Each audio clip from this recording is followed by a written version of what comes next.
All that's my morning routine. இன்றைக்கி அம்மனிக்கு lunch பாக்ஸுக்கு என்னென்ன பேக் பண்ணியிருக்கோன்னு பார்ப்போம். நேற்றே மேடம் வந்து மெனு கொடுத்துட்டாங்க. எனக்கு வந்து தயிர் சாதம் தான் வேணும்னு. கடுகு போட்டு தாளிக்காமல் வெறும் கடலப்பருப்பு, கருவேப்பிலை, கொஞ்சோண்டு பெருங்காயத்தூள் போட்டு தாளித்து நல்ல க்ரீமியான கர்ட் ரைஸ் செஞ்சுட்டேன். இன்றைக்கி வந்து மேடம்க்கு வந்து வெண்ணெய் ஆட் பண்ணல, சும்மா கடலை எண்ணெயிலே வந்து தாளித்து கொடுத்துட்டேன்.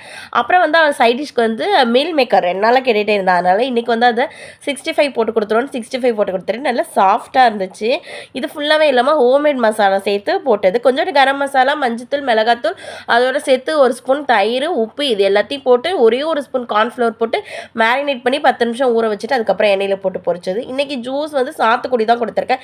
ஏன்னா அவள் 2 நாள் சாத்துக்குடி ஜூஸ் கேட்டுகிட்டே இருந்தாள். ஸ்நாக்ஸுக்கு ரொம்ப சிம்பிளாக வந்து ஆப்பிள் கொடுத்துருந்தேன். இன்றைக்கி வந்து ஸ்கின்னை வந்து ஃபுல்லாக பீல் பண்ணிவிட்டு கொடுத்தேன். ஏன்னா ஸ்கின்னோட தான் கொடுத்துட்டு இருந்தா. அவள் வந்து ஸ்கின்னை வந்து சாப்பிடாம மேலே உள்ளதை மட்டும் சாப்பிடுவாள். இன்றைக்கி அவளே ரிமூவ் பண்ணி கேட்டதுனால கொடுத்துட்டேன்.